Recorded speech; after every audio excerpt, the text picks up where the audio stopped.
खुदावंद के जिंदा कलाम में से मेरे साथ निकालिए ज़बूर 116 और उसकी आयत नंबर 12 खुदावंद के पाक कलाम में से तिलावत करेंगे। 12 और 13 दो आयत खुदावंद के कलाम में से हम पढ़ेंगे। और बाइबल मुकद्दस में यूं लिखा है, खुदावंद की सब नेमतें जो मुझे मिली मैं उनके इवज में उसे क्या दूं। मैं नजात का प्याला उठाकर खुदावंद से दुआ करूंगा। आमीन। खुदावंद की सब नेमतें जो मुझे मिली मैं उनके इवज में उसे क्या दूं। मेरे अजीजों, इस दुनिया में इंसान खुदा को खुश करने के लिए पता नहीं क्या कुछ कर रहा है। पूरी दुनिया में जो रुपया पैसा रखता है उसको ये लगता है कि शायद मैं अपना रुपया पैसा लगाकर खुदा को राजी कर लूंगा, खुदा को राम कर लूंगा। वो गरीबों को रोटी खिला रहा है, वो देगें दे रहा है, वो पता नहीं क्या कुछ कर रहा है। जिसके पास कुछ भी नहीं उन्हें सोचा मैं नंगे पैरी जावांगा खुदा नु राजी कर। उन्हें जुत्ती घर लाई और टुर पिया नंगी पैरी खुदा दे घर आए। 7 मंगल मान ले उन्हें खुदा को खुश करने।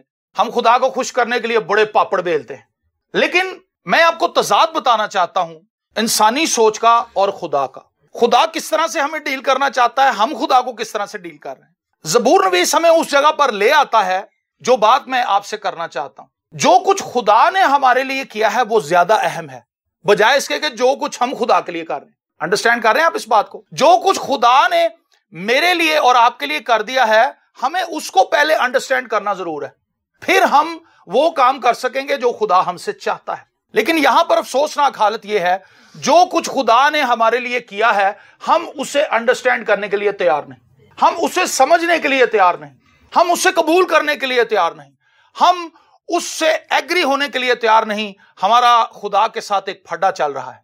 हम अपने नेक कामों से खुदा को पसंद आना चाहते हैं और बाइबल मुकद्दस में लिखा है कि हम अपने नेक कामों से खुदा को पसंद नहीं आ सकते, बल्कि वो कुछ जो खुदा ने मसीह यीशु में रहकर हमारे लिए किया है अगर हम उसको कबूल कर लें तब हम खुदा के पसंदीदा होंगे। Praise the Lord. और लिखा है कि बगैर ईमान के उसको पसंद आना नामुमकिन है। हम खुदा को उतनी देर तक पसंद नहीं आ सकते जब तक हम उसके बेटे मसीह यीशु के वसीले से उसके पास नहीं आते। बाकी सारी रेमेडीज जो हैं वो बेकार है, वो सारी रेमेडीज बेकार है। कैंसर की बीमारी के लिए पैनाडोल की गोली नहीं होती। अगर किसी को डॉक्टर बताए कि आपको कैंसर है सर, वो फार्मेसी के बाहर जाए तो एडा वड्डा थब्बा जो ना पैनाडोल दी गोलियां का छापर भर के लाया कि मैं 3 गोलियां खानियां तो मैं कैंसर को मार देना। पैनाडोल की गोली का कैंसर के साथ कोई ताल्लुक नहीं है। आपकी जो देग है समझ लें वो पैनाडोल है, क्योंकि जो गुनाह लगा हुआ है हमें, जो गुनाह की बीमारी हमें लगी हुई है, इसकी रेमेडी फकत क्राइस्ट का ब्लड है, हमारी देगे नहीं है। तो ज़बूर नवीस कहता है जो नेमतें मुझे खुदा से मिली हैं मैं उनके एवज उसे क्या दे सकता हूं। क्या ये सोच शैतान की सोच नहीं कि एक ऐसे शख्स को जिसने निजात नहीं पाई, जिसने तौबा नहीं की, जिसने बपतिस्मा नहीं लिया, जिसने अपना आप खुदावंद को नहीं दिया, उसके कान में वो आके खामोशी से कहता है तू हदिया दे, तू देग लेके जा, तू फलाना काम कर, इससे खुदा खुश हो जाएगा। ऐसा कहता है कि नहीं वो हमारे जहन में? तौबा के लिए तो हम तैयार नहीं है, लेकिन हम हर एक वो हरबा इस्तेमाल करने के लिए तैयार हैं जो खुदा के उस कफारे को जो मसीह यीशु के वसीला से हम तक पहुंचा, हम उसको रिजेक्ट करें। तो ज़बूर नवीस कहता है कि खुदा की जो सब नेमतें मुझे मिली हैं मैं उनके एवज में उसे क्या दूं। कभी आप तन्हाई में बैठें और आप खुदा की नेमतों को गिनना शुरू करें जो खुदा ने मुझे और आपको दी हैं। पिछले दिनों में गीत बड़ा मशहूर हुआ था, खुदा दी सारी नेमतां दी बेकदरी ते ना कर। बहुत कुछ मिला हमें खुदा से, बहुत कुछ, इतना कि अगर हम उसको लिखना शुरू करें, आज से चलें ये तजर्बा कर लें, जो पढ़े लिखे लोग हैं अपनी कॉपियां निकालें और लिखें कि खुदा ने मुझे दिया क्या कुछ। आपकी अक्ल दंग हो जाएगी कि खुदा ने मुझे इतना कुछ दिया है। और जो जुमला है कि यहां पर हम बोलते हैं कि हमारी औकात से बढ़ के, हमारी तो कोई औकात नहीं थी। उसने बनाया भी हमें खुद ही, बनाया भी अपनी छवि पर। सबसे बड़ी बात यह है कि खुदा ने जो आपको नेमत दी है कि खुदा ने अपनी सिफात आपके अंदर डाल। ऐसा कोई नहीं करता। हम कोशिश करते हैं कि दूसरा हमसे थोड़ा कमतर ही नजर आए, वो हमारी तरह ना कहीं नजर आए। हम जब भी चुनाव करते हैं अपने लिए बेस्ट चीजों की सिलेक्शन करते हैं, लेकिन दूसरों के लिए हमारी सिलेक्शन अच्छी नहीं होती, या अगर होती भी है तो हमसे वो थोड़ा सा 19-20 ही होता है। हम कहते हैं कि यार ये थोड़ा सा पीछे रहे ताकि लोगों को नजर आए कि भाई मैं आगे हूं, ये पीछे है। खुदा ऐसे नहीं करता। खुदा ने जब मुझे और आपको बनाया तो उसने हमें अपनी सूरत और अपनी छवि पर बनाया, उसने अपनी जात को हमारे अंदर रखा। क्या यह छोटी बात है कि आप खुदा की छवि पर हैं और फिर इंसान ने उस छवि को बिगाड़ दिया? खुदा ने फिर भी नहीं छोड़ा हमें। खुदा ने हमें दोबारा से बचाने के लिए खुद जमीन पर आना मुनासिब समझा और वो इंसान बनकर आया और उसने कफारा दिया, उसने अपना खून बहाया और उसके खून बहाने के सबब से मैं और आप दोबारा उस शबी में बहाल हो गए। इसके अलावा कोई और रास्ता नहीं है कि आप खुदा की शबी में दोबारा आ जाएं। जब तक क्राइस्ट का ब्लड हमारे ऊपर नहीं आता और निजात के पैगाम को हम नहीं समझते, उतनी देर तक हम खुदा की शबी में दोबारा बहाल ही नहीं हो सकते। और इन तमाम गुजरे सालों के अंदर, सदियों के अंदर इंसान इसी काविश में लगा रहा कि वो मसीह को रिजेक्ट करके खुदा को दूसरे जरियों से खुश कर ले और खुदा की हजूर मकबूल ठहर जाए। यही तो सारा फड्डा है। और मसीह की सलीबी मौत का तमस्कर उड़ाया गया, इंसान ने उसका तमस्कर उड़ाया, इंसान ने उसको बिल्कुल बेवकूफ करार दिया। ऐसा कैसे हो सकता है कि एक शख्स सलीब पर जान दे और सारी दुनिया उसके वसीले से बच जाए? ये कैसे मुमकिन है? बाइबल मुकद्दस कहती है कि गुनाह भी एक ही शख्स की वजह से आया। अगर एक शख्स की वजह से गुनाह आ सकता है तो दूसरे की वजह से जो उससे बहुत मोतबर है। आदम जो था, आदम तो मखलूक था, खालिक तो नहीं था। तो आदम से जो नस्ल चली है वो सब गुनाह के अंदर है। मैनू विच गुनाह दे जम्मिया मेरी माई। तो आपको गुनाह सीखना नहीं पड़ता कि मैं गुनाह करना सीखूं, या किसी कॉलेज में आप अपने बच्चों को दाखिल कराते हैं कि इन्हें गुनाह करना सिखा दे, इन्होंने डिग्री दे दो गुनाह दी। हम अपने अंदर गुनाह की सरिश्त और जबिलत लेके पैदा होते हैं। हमें गुनाह सीखना नहीं पड़ता, हमारे अंदर से खुद निकलता वो, क्योंकि हम गुनाह के हाथों बिके हुए हैं। लेकिन फकत मसीह है जिसके वसीला से हम दोबारा वापस आते हैं। हमारी तख्लीक के अंदर खुदा की मेहरबानी शामिल है। ये एक नेमत है जो खुदा ने हमें दी कि उसने इस कायनात के अंदर जितनी भी चीजें तख्लीक की हैं सबसे बेस्ट आप हैं। क्या ये नेमत छोटी नेमत है? हम हर रोज अपने आप को कोस रहे हैं, उठते बैठते कोस रहे हैं, मैनू खुदा ने की दिता है, अब मैनू खुदा ने की दिता है। हर बंदा रो रहा है, खुश नहीं। खुश क्यों नहीं है? क्योंकि हम खुदा के कलाम से ना वाकिफ हैं, हम खुदा के कलाम को नहीं जानते, हम खुदा के कलाम से आगही नहीं रखते, हमें खुदा के कलाम की आगही नहीं है। अगर हमें हो तो हम खुशी से निहाल हो जाए। हम हर रोज कहें खुदावंद कैसा तेरा फजल हुआ मुझ पर कि तूने मुझे अपनी सूरत और अपनी शबीह पर बनाया। मैंने उसको बिगाड़ दिया लेकिन तूने फिर उसको अपने लहू से संवारा है। मैं तेरा शुक्र करता हूं। आप हर रोज सांस ले रहे हैं, आपके फेफड़े ठीक हैं, क्या ये नेमत नहीं है? वेंटिलेटर पर जो लोग पड़े हैं जरा देखें उन्हें जाकर, जिनको आर्टिफिशियल तरीके से सांस दिया जा रहा है ताकि वो जिंदा रह सके। जो लोग अंधे हैं, ब्लाइंड हैं, उनको देखें। जो लोग सुन नहीं सकते, जो बोल नहीं सकते, जो कुछ खा लें तो उन्हें हजम नहीं होता। ये बहुत बड़ी बीमारी है कि आप कुछ खा लें आपको हजम ना हो, वो आपके लिए तकलीफ का सबब बन जाता है। थोड़ी सी रोटी, सिर्फ इतनी सी रोटी, दिल तो कर रहा होता है कि खाएं, लेकिन जब खा लेते हैं तो फिर आपका स्टमक एक अलग तरीके से रिस्पॉन्स करता है और जान पे बन जाती बंदे। इन सब चीजों में से कोई भी हमारी लाइफ में नहीं है। हम देख भी रहे हैं, हम खा रहे हैं, हमारी जुबान हमें जायका भी बता रही है कि ये नमकीन चीज खाई है या मीठी खाई है। हजारों आवाजें हम हर रोज सुनते हैं, हजारों चीजें हम हर रोज देखते हैं। खुदा ने हमें खानदान दिया है, खुदा ने हमें कलीसिया दी है, ये सब नेमते हैं। आप अपनी फैमिली के अंदर रहते हैं, उन लोगों को देखें जिनकी फैमिली कोई नहीं। वो बेचारा कहता यार कोई तो मैनू पूछे। मैंने अपनी लाइफ में खुद ऐसे बहुत से साल गुजारे हैं। जब हम इबादत से वापस आते थे, काम से वापस आते थे, मुझे एंटरटेन करने वाला कोई नहीं था, मुझे देखने वाला कोई नहीं था। हाँ भाई तेरे कितने पीड़ हो रही, हाँ भी कहीं कोई दर्द हो रही है। 13 साल मैंने इस बैठक के अंदर गुजारे और उसमें खुदा ने भाई शाहिद को इस्तेमाल किया और बहुत से लोगों को इस्तेमाल किया और इनके सारे घराने को इस्तेमाल किया। ये सारी बहनें मेरी यहाँ पे बैठी हुई हैं, आशी है, नौशीन है यहाँ पे, और सफिया जिसको हम गुड़िया कहते हैं। इन सब बच्चों ने, इन्होंने बहुत मेरी खिदमत की। मैं दिल से इनके लिए हमेशा दुआ गो रहता हूँ। खुदा नेमतें देता है, ये सब लोग नेमतें हैं। उन लोगों की जो आपकी लाइफ में खुदा भेजता है उनकी कदर करना हमारी जिम्मेदारी है। डेविड यहाँ पे बैठा हुआ है, ये सारे बच्चे, वसीम है, इन सब लोगों ने मुख्तलिफ औकात में, मुख्तलिफ जगहों पर मेरे लिए बहुत आसानियां पैदा की।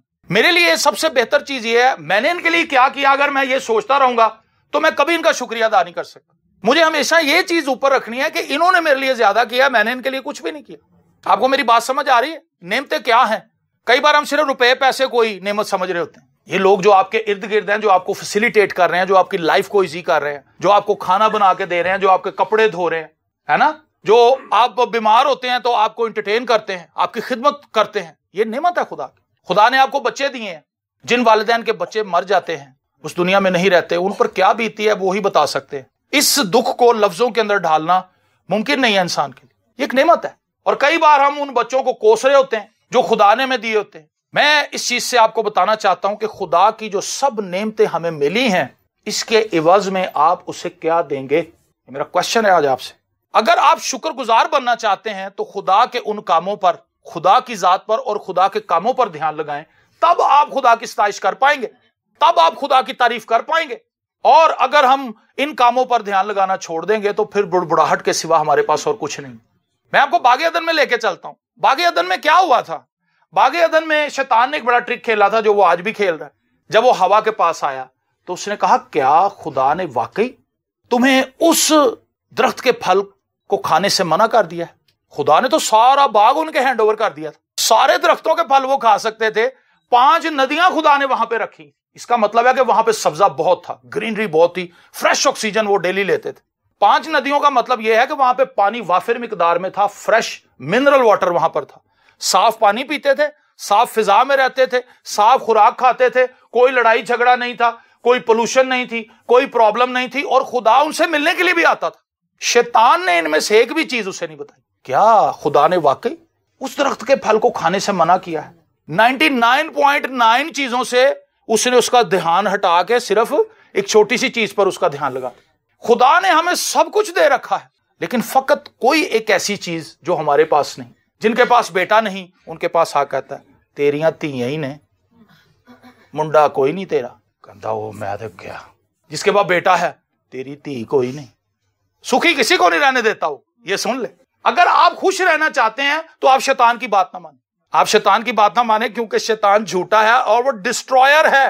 वो तबाह करने वाला है, बर्बाद करने वाला है, हलाक करने वाला है। वो शेरे बब्बर की तरह धाड़ता फिरता है कि किसको फाड़ खाए।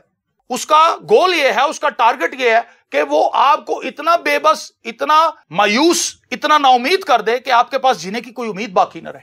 लेकिन एट द अदर हैंड, अगर आप मसीह की तरफ देखें तो मसीह ने कहा, मैं कसरत की जिंदगी देने के लिए आया, अच्छा चरवाहा मैं हूं, मैं अपनी भेड़ों के लिए जान देता हूं। आमीन। खुदा की जो सब नेमतें मुझे मिली, मैं उनके इवज में उसे क्या। इन बच्चों के लिए, इस औलाद के लिए जो खुदा ने आपको दी है, आप इसके लिए खुदा के शुक्रगुजार हों। ये बहुत बड़ी नेमत है। आप इन पर चिल्ला सकते हैं, आप इनको गालियां दे सकते हैं, आप इनसे हर किस्म का बुरा सलूक रवा रख सकते हैं, लेकिन आखिर को ये आप ही हैं। आपके बच्चे आप ही तो हैं। क्यों जी? आपकी बीवी है, ये एक नेमत है। बाइबल मुकद्दस कहती है जिसको बीवी मिली उसको तोहफा मिला। तो हमने अपनी बीवी के साथ क्या किया? हमारा रवैया तो अच्छा नहीं रहा। बीवी ने अपने शोहर के साथ किया। और शोहर भी तोहफा ही होता है। ये कोई समझे थे? शोहर भी तोहफा ही होता है। बाइबल में अगर आप ये समझेंगे जी खाली बीवी के लिए तोहफा लिखा तो शोहर ले तो लिखे ही कुछ नहीं। शोहर भी तोहफा ही है। ये भी एक ब्लेसिंग है, ये एक नेमत है। वो कमा के लाता है, वो जिम्मेदारी निभाता है, वो सारी जरूरतें पूरी करता है, वो खानदान का हेड है, सरबराह है। हर तरीके से अपने दरमियान एक हार्मोनी पैदा करने की कोशिश करें। इन नेमतों को अंडरस्टैंड करने की कोशिश करें। वो घराना जिन पर बाप नहीं, उनके ऊपर कई सुपरवाइजर लग जाते हैं, कई सुपरवाइजर आ जाते हैं, चाचे बाबे ताए जो पहले कभी भी नहीं आए होते। उन्होंने देना भी कुछ नहीं होता, लेकिन वो सूखे मशवरे देते फिर आगे। हैं तेरे मुंडे ने उत्थे वेख्या, खबरदार जो उत्थे गया, ऐदा प्यो अज जिंदा होंदा तो मैं उन्होंने कहंदा हुण असीं हैगे, करना कुछ भी नहीं, लेकिन आके हेड बन गए। तो इसका मतलब है कि वो बाप तो बड़ी नेमत था, जैसा भी था सर पे था। उसकी मौजूदगी में कोई दूसरा बंदा आके आपको डिस्टर्ब नहीं कर सकता। हमने मिसकैलकुलेट किया है अपनी लाइफ को, हमने मिसकैलकुलेट किया है उन लोगों को जो ब्लेसिंग की सूरत में हमारे साथ थे। हम उन्हें जहमत समझते रहे, हमने उन्हें जहमत समझा, लेकिन वो खुदा की रहमत थे, वो ब्लेसिंग थे। हम ये समझते रहे ये तो पता नहीं कहां से उठ के आ गए। लेकिन मेरे जीजो, ज़बूर नवीस एक बहुत अहम सवाल उठाता है मेरे लिए और आपके लिए कि जो सब नेमतें मुझे खुदा ने दी हैं, जो मुझे खुदा से मिली हैं, मैं उनके एवज में उसे क्या दूं? मैं और आप क्या दे सकते हैं? और ये इतनी तवील फहरिस्त है कि इसको आप एक सरमन के अंदर, जो 25 मिनट का आधे घंटे का सरमन है, उसके अंदर आप इसे कंक्लूड नहीं कर सकते। खुदा बच्चों के बच्चे दिखाता आपको, ये बहुत बड़ी ब्लेसिंग है। दादे को और नानी को पूछो, हाँ है ना, दादे से और नानी से पूछें कि ये बच्चों के बच्चे क्या होते हैं, तो वो आपको बताएंगे। जब बाप मार रहा होता है तो दादा कहता है खबरदार ये तू इन्हू हथ लाया, वो एकदम से उसके ऊपर अटैक करता है, इधर फड़ा मैनू, मेरा मुंडा है। नानियां, दादियां और दादे और नाने वो मोहब्बत से भर जाते हैं जब वो अपने बच्चों को देखते हैं, क्योंकि उन्हें नजर आता है कि ये एक नेमत है, ये एक बरकत है कि खुदा ने मुझे साहिब औलाद बनाया और मेरी औलाद की औलाद भी मुझे दिखा दी। ये यकूब के अल्फाज हैं, ये बहुत जबरदस्त बात है। यकूब को उसके बेटों ने आके बताया कि तेरे बेटे को जंगली दरिंदे खा गए, और यकूब ने इतना दुख किया क्योंकि वो यूसुफ से बहुत मोहब्बत करता था, क्योंकि उसको उसके बुढ़ापे की औलाद थी। और यकूब की आंखें रह गई, यकूब का जिस्म कमजोर हो गया, और वो रोता था, वो खुदा के जोर चिल्लाता था कि मेरा वो प्यारा बेटा कहां गया। लेकिन बाइबल मुकद्दस में लिखा है पैदाइश की किताब के लास्ट चैप्टर्स के अंदर, जब हैरानकुन तरीके से याकूब को यह खबर मिलती है कि तेरा बेटा जिंदा है, ना सिर्फ जिंदा है बल्कि वो मिस्र का इस वक्त हाकिम बन चुका है, और उसको ले जाया जाता है, याकूब को लेकर जाते हैं, तो वहां पर याकूब खुदा की तारीफ करता है। वो कहता है मुझे तो ये उम्मीद ना थी, मैं तो ये उम्मीद तोड़ बैठा था, मेरी आस टूट चुकी थी कि मैं कभी तुझे देखूंगा, लेकिन खुदावंद बड़ा मेहरबान है, उसने तेरी औलाद भी मुझे दिखाई है, ना सिर्फ तुझे दिखाया है बल्कि तेरी औलाद भी मुझे दिखाई है। ये नेमत है, ये ब्लेसिंग्स हैं जो आपके इर्द गिर्द मौजूद हैं। अब ये डिपेंड मुझ पर और आप पर करता है कि हम उन्हें बतौर जहमत अपनी लाइफ में लेते हैं या हम उन्हें खुदा की रहमत समझते हैं। जिस किसी ने आपकी लाइफ में कुछ अच्छा किया है, कम से कम 2 लफ्जों में उसका शुक्रिया अदा कर, भाजी तुसी उस मुश्किल वेले मेरे काम आए सो। अगर किसी ने किसी वक्त में आपका साथ दिया है, वो आपके काम आया है, तो आप 2 लफ्जों में उसका शुक्रिया अदा कर दें। इससे क्या होगा, आप उसको हौसला देंगे ताकि वो किसी दूसरे की भी मदद करे, ताकि वो किसी दूसरे के भी काम आए, क्योंकि आप उसकी हौसला अफजाई कर रहे हैं कि भाई वो सोचेगा यार मैंने तो ये काम इसलिए नहीं किया था कि मेरा शुक्रिया अदा करे, लेकिन चलो इसने इसको समझा, इसने मेरी इस खिदमत को कबूल किया और उसका शुक्रिया अदा किया, वो दलेर हो जाएगा। लेकिन अगर आप उसे कहेंगे वो छड्डो जी उन्हें मेरे लिए किया, वो बंदा फिर तौबा कर लेगा, वो कहेगा आइंदा के बाद मैं किसी के मामले च नहीं पैंदा। खुदा ने जो सब नेमतें हमें दी, उनके इवज में हम उससे क्या दे सकते हैं। मेरे जीजो, मैं आपको सिर्फ ये बता रहा हूं कि खुदा ने आपके लिए क्या कुछ किया, और जब आप ये सोचते रहेंगे, ये ख्यालात आते रहेंगे और आपकी कॉपी की जीनत बनते रहेंगे, आप हैरान हो जाएंगे। है मुझे वो बंदा भी याद आता है जो मेरी स्कूल की फीसें देता रहा था। बहुत से लोगों ने मेरे स्कूल की फीसें दी हैं, मैं कोई एवं आसानी नाल नहीं पढ़ गया, मैं कोई इतनी आसानी से नहीं पढ़ा, बहुत मुश्किल से पढ़ा हूं।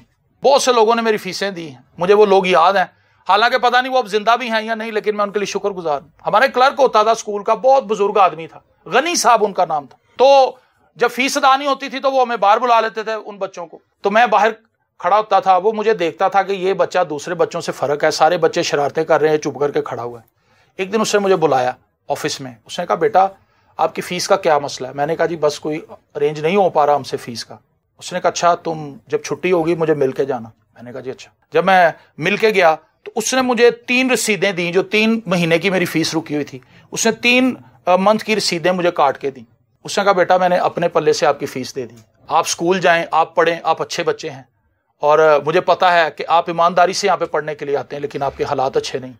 क्या मैं उस शख्स के लिए शुक्रगुजार ना हूँ? अगर वो मेरी फीस ना देता, हो सकता है मैं दिल बर्दाश्ता हो जाता कि मैं स्कूल छोड़ दूंगा, मैं अपनी माँ से कहता भी था, लेकिन उस शख्स ने मदद की।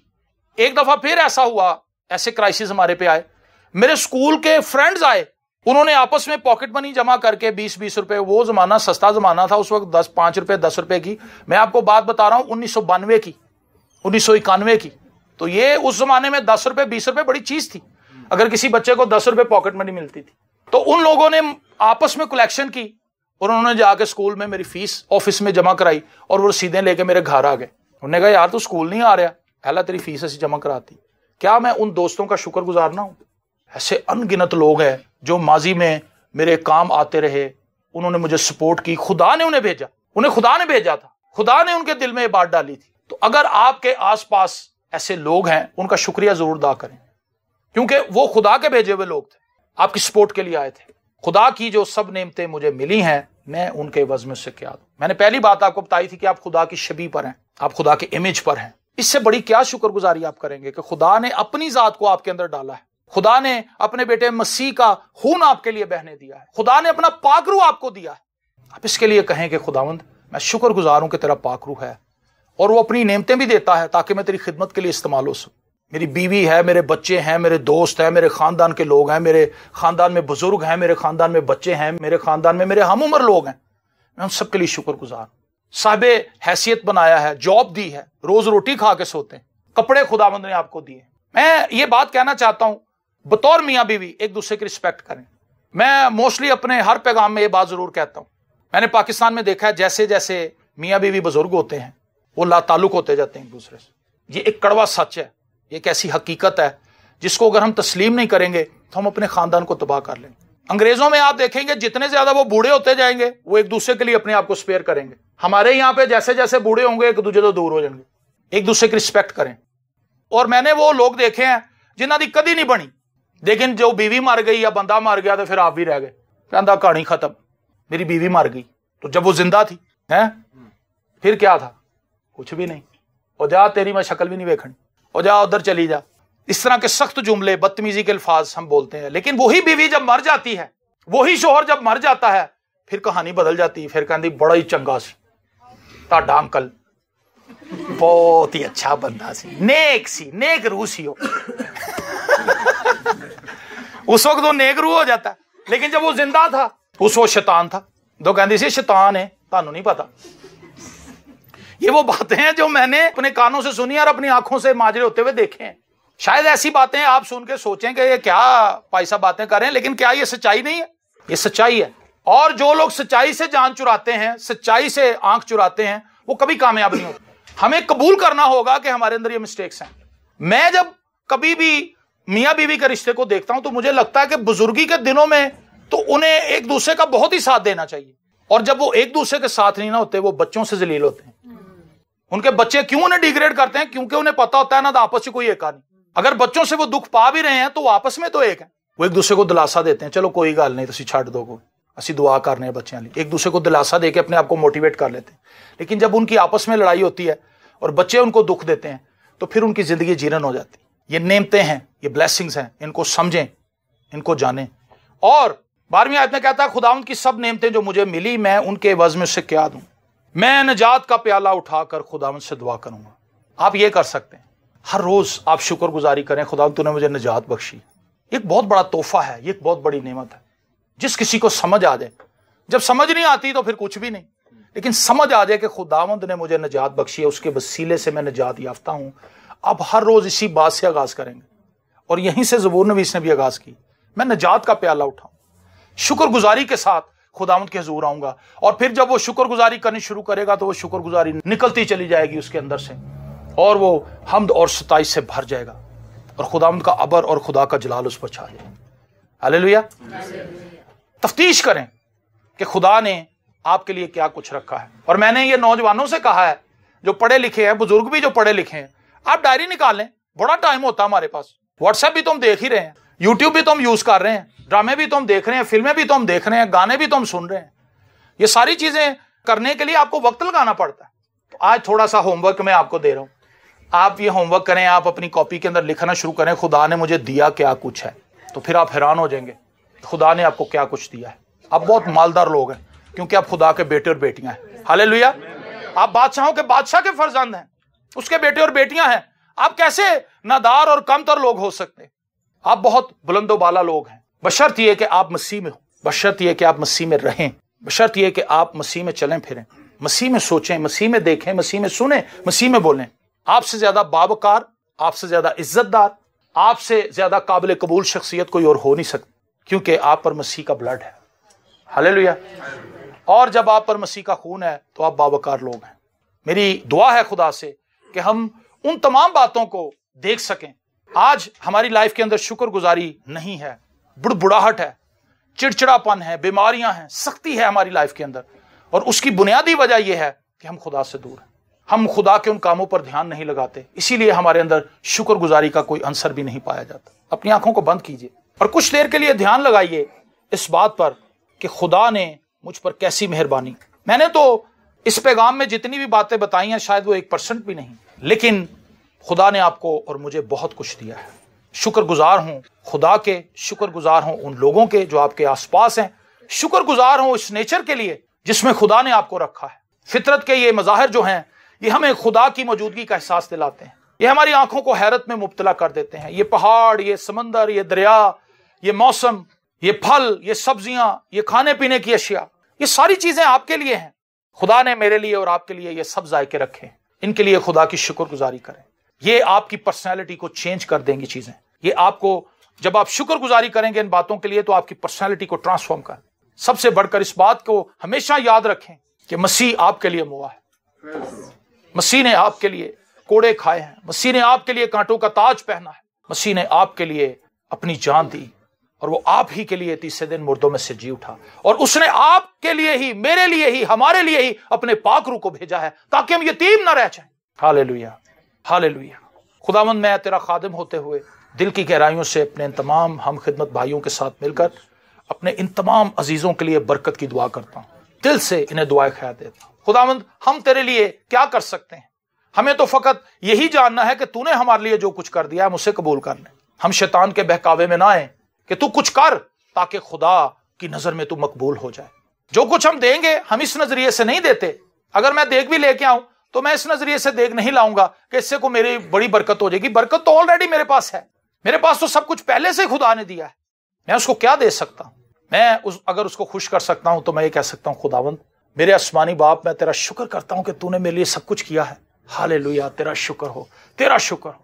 मैं अपनी बीवी के लिए, अपने शौहर के लिए, अपने माँ बाप के लिए, अपने बच्चों के लिए, अपने इर्द गिर्द बसने वाले लोगों के लिए तेरा शुक्र करता हूं। तेरी रहमतों के लिए तेरा शुक्र करता हूं। तेरी नेमतों के लिए तेरा शुक्र करता हूं। Hallelujah, hallelujah.